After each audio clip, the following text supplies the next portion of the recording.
बोल रही है। कौन? हाँ जय श्री राम। मैं आपका मनोज पांडे। मैं बिहार से हूँ और आज का विषय है श्रीमद् भागवत भूतनावत। भगवान श्री कृष्ण जी आए यशोदा और उन्होंने बाबा के प्रांगण में पालने में झूला झूला कंस ने भगवान को मारने के आनंद में लिया था और पूतना को भी भगवान श्री कृष्ण को मारने के लिए भेजा। पूतना का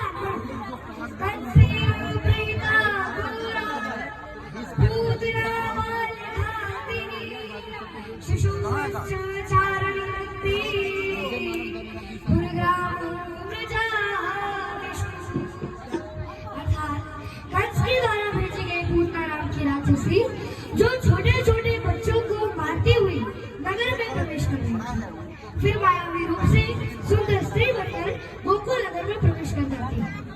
भूतरा लोग बालांगी राक्षसी रुधिरायसन जिगम सर्पी हरे सर्वतवापसदगति। अर्थात पूतना सदैव ही बालकों की खून की प्यासी रहती थी और इसी अभिलाषा से वो भगवान श्री कृष्ण को मारने आई थी, किंतु उसे स्तनपान कराने से उसे सर्वोच्च माता की गति प्राप्त हुई। तो भला इस विषय में क्या कहा जाए? जब माता पूतना हृदय श्रृंगार करके भगवान श्री कृष्ण के पास पहुंचती है तो भगवान श्री कृष्ण अपने नयन को खोल लेते हैं, अपने दोनों नेत्र बंद कर लेते हैं। आखिर भगवान श्री कृष्ण ऐसा क्यों किया? क्यों पूतना को देखकर अपने दोनों नेत्र बंद कर लिए? इस तथ्य की पुष्टि कवियों ने अनेक प्रकार से की है। नंबर 1, भगवान श्री कृष्ण को रति श्रृंगार अधिक प्रिय था।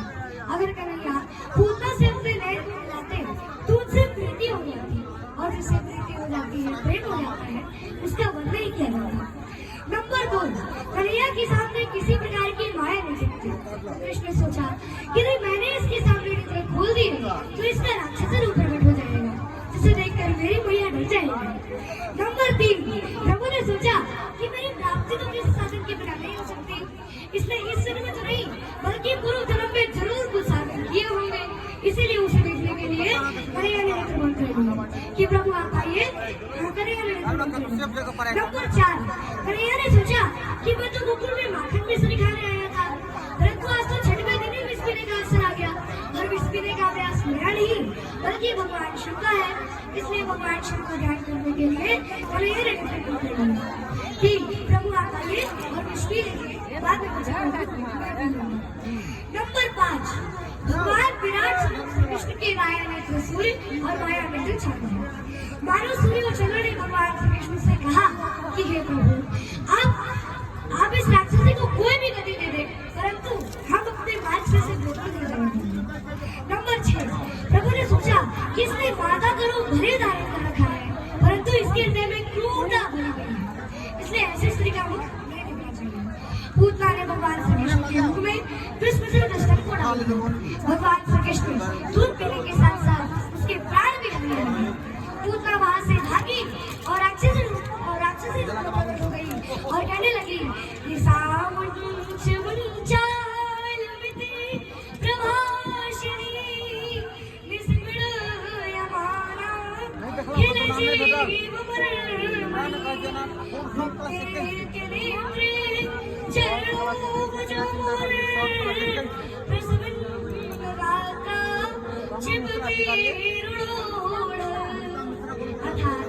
बाल संहिता में ऐसा उपाख्यान आता है कि जब बालकों को पूतना नाम का ग्रह लग जाता है तो बालकों मुर्च पूतने तो इस पुत्र से झाड़ा लगा जाता है, परंतु पूतना कोई बालक होता है, इसलिए वह कहती है कि मुर्च कन्हैया छोड़ दो।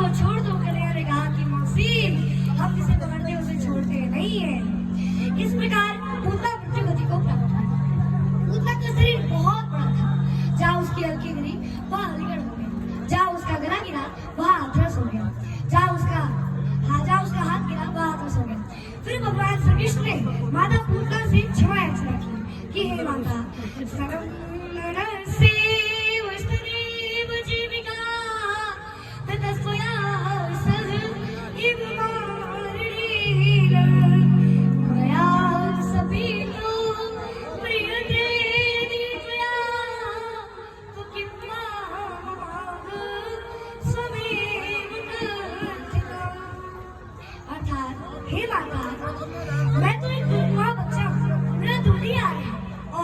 तूने मेरे मुख में विश्व सिद्ध स्तन को डाल दिया और मेरे दूध पीने से तू मृत्यु गति को प्राप्त होती हो, तो इसमें मेरा क्या दोष है? तो भला इसमें मेरा क्या दोष है, क्या कसूर है, क्या अपराध है माता? तुम्हें बताओ माता। तो किम्बा अपराध है, इसमें मेरा क्या अपराध है? तुम्हें बताओ माता, इसमें मेरा क्या अपराध है? और इतना ही नहीं, बल्कि भगवान श्री कृष्ण ने माता भूतनाथ को धात्रोचिताम गति मिले हुए माता की गति प्रदान कर दी कि अहो बकीयम स्तनकालकूटम जिघ्रांसयापा ययत विषादभिः लेवे गतिमुग्धा त्रिचितां ततोऽन्यं किं वा दयालुं शरणं व्रजेम। अहो बकीयम, भला बकासुर की महत्ता ने जिघ्रांस से भरी ऋषावश स्तन काल कूटे अपने स्तन में काल कूट से हर लगाकर श्री कृष्ण मुखी अपाय तत् श्री कृष्ण के मुख में डाल दिया। अभी असाध्वी दुष्टा, फिर भी उस साध्वी दुष्टा को भगवान श्री कृष्ण ने धात्रोचिताम गति मिले हुए माता की गति प्रदान कर दी। तो किम वा दयालुं शरणं व्रजेम, कैसे दयालु को छोड़कर हम किसी और की शरण में क्यों जाए? पर बोले वृंदावन बिहारी लाल की जय। जोरदार तालियां बच्चे कीजिए, बहुत साधुवाद, धन्यवाद। ये पात्र है बालक। देखो आपके बच्चों को भी ऐसा प्रगल्भ बनाइए। आजकल बच्चे अर्थव्यर्थ की चीजें पढ़ते हैं, तो इससे अच्छा है ये पढ़े। हाँ, लेकिन अभिनव अरोड़ा मत बनिए।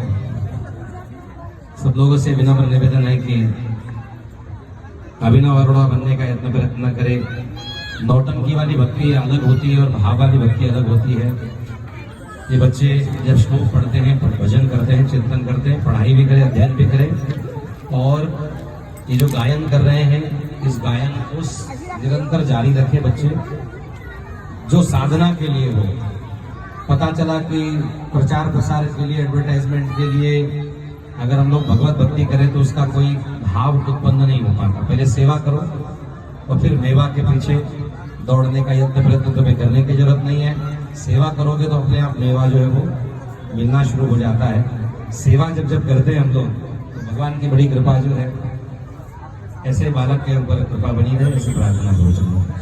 चलो जय सिया, खूब कृपा करें।